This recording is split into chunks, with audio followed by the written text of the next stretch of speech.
File transmission successful. odCube model number C6C3.3, 3rd generation. File integrity 98%. Origin Twibbie On-Demand Headquarters, Writer's Room. December 3, 2033. Duration 11 minutes 47 seconds.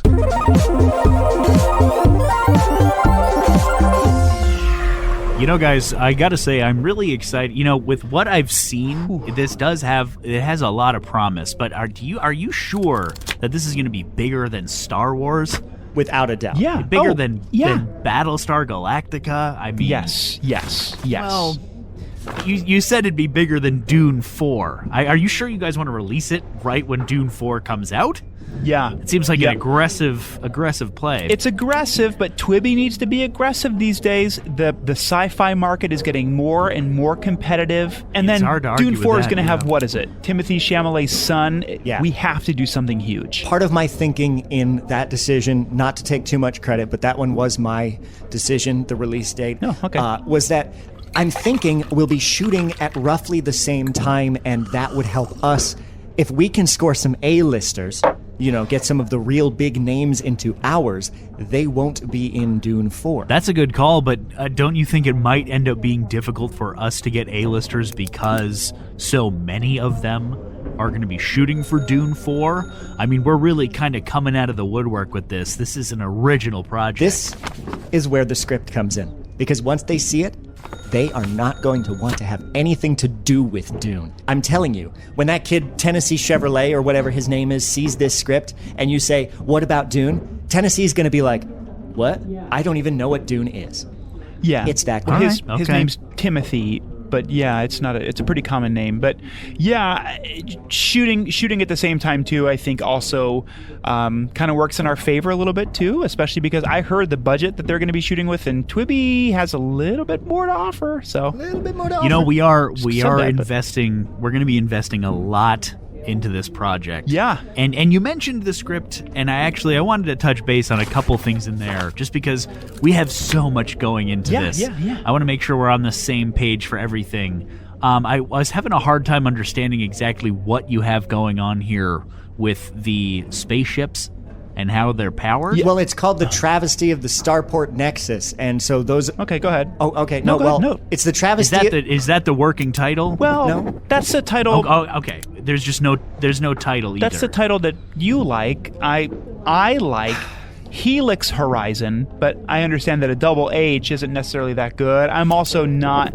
I've also been kind of liking the word nebula. And I suggested... nebula story. I was suggesting we do the travesty of the Helium Nexus, or whatever. Also, that, this little... I liked the love story you had going in. Could we maybe toy with the idea of, like, light year lovers? Or is that not actiony enough? I don't know. the love story was sort of a subplot between Juba and Crosley when they discovered that the secret of the tourmaline crystal was that it was actually inside of itself.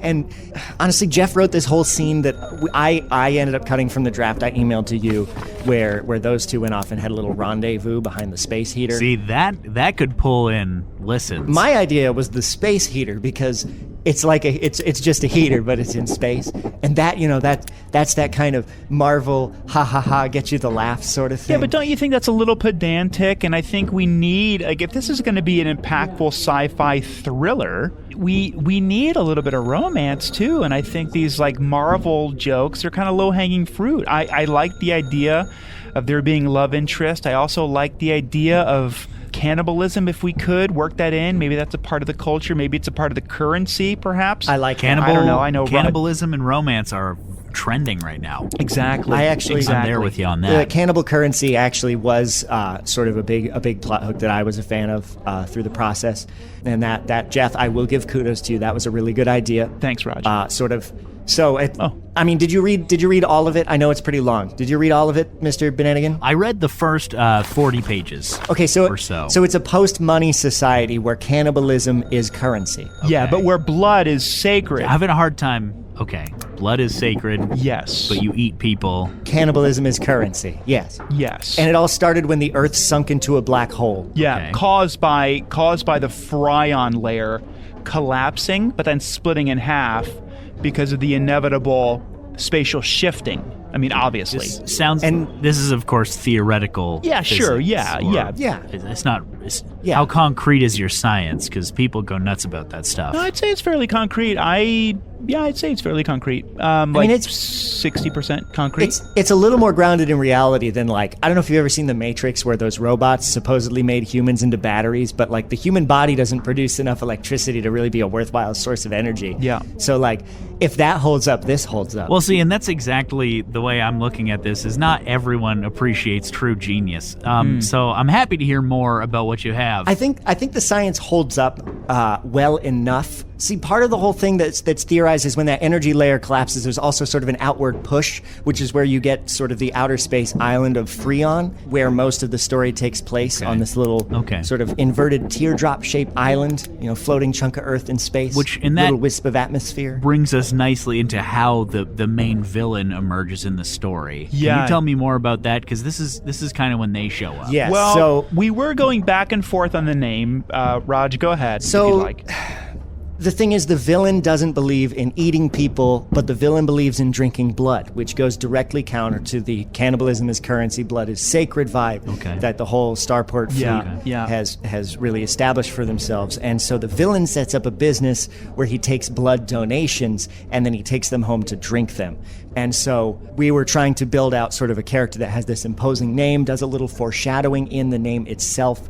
And, well, we've come to a decision. Kind of, yeah. Yeah, and the decision is that we're going to call him the Unbidden Ember, because he's kind of like a spark that wafts into the plot and sets fire to it. Oh. Because you meet him really early on. That is the Unbidden Ember. That is a gripping name. I think people are going to be able to relate to that a lot. You look like you wanted to say something, Jeff. Yeah, if I may, Mr. Bananigan.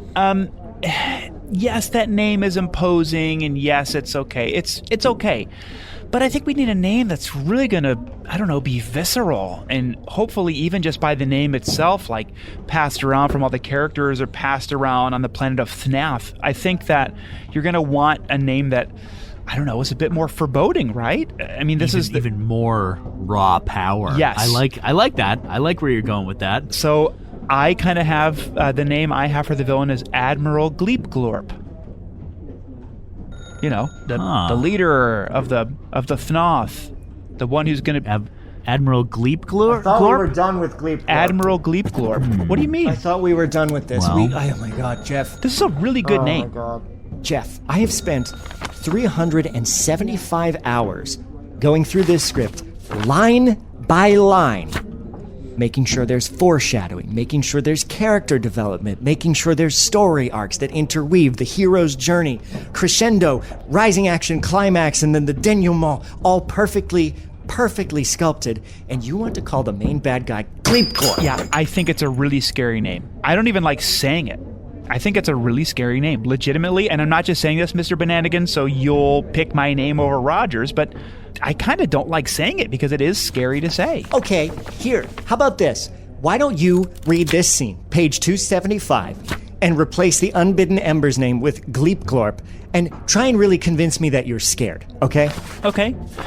It's when Creton first goes into the chasm to discover the tourmaline crystal. Yeah. Okay. Do you want me to do all the lines? Yes, do all the lines. Okay. You mean to tell me all these crystals are bones? Yeah, that's exactly what I mean.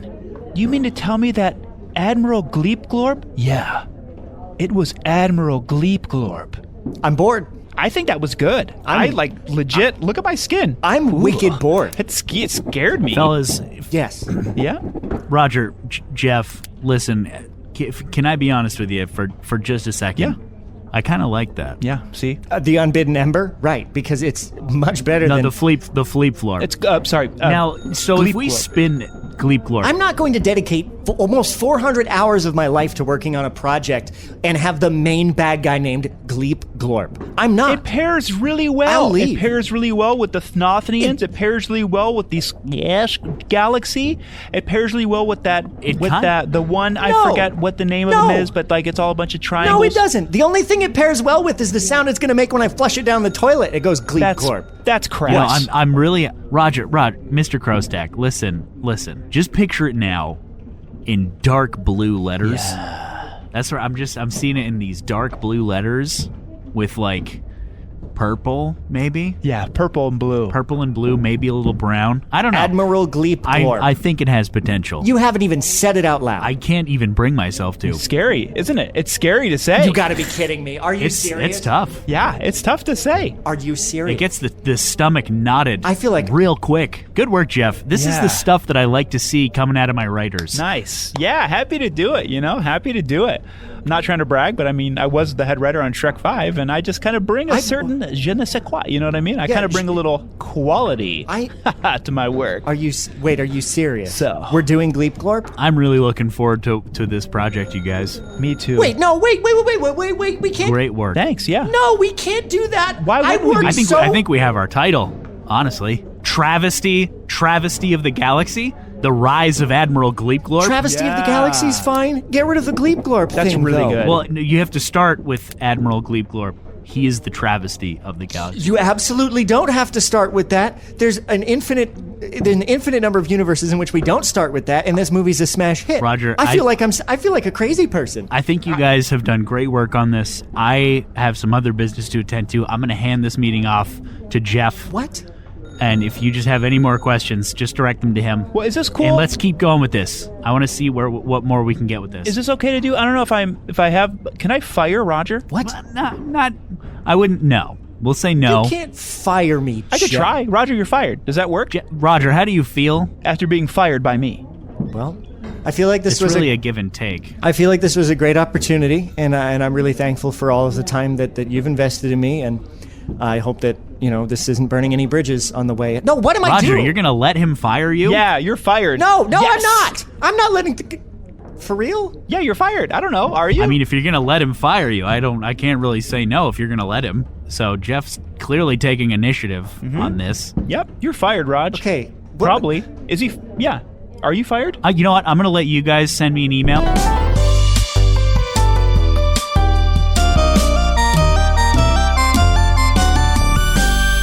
odCube. The future is yesterday.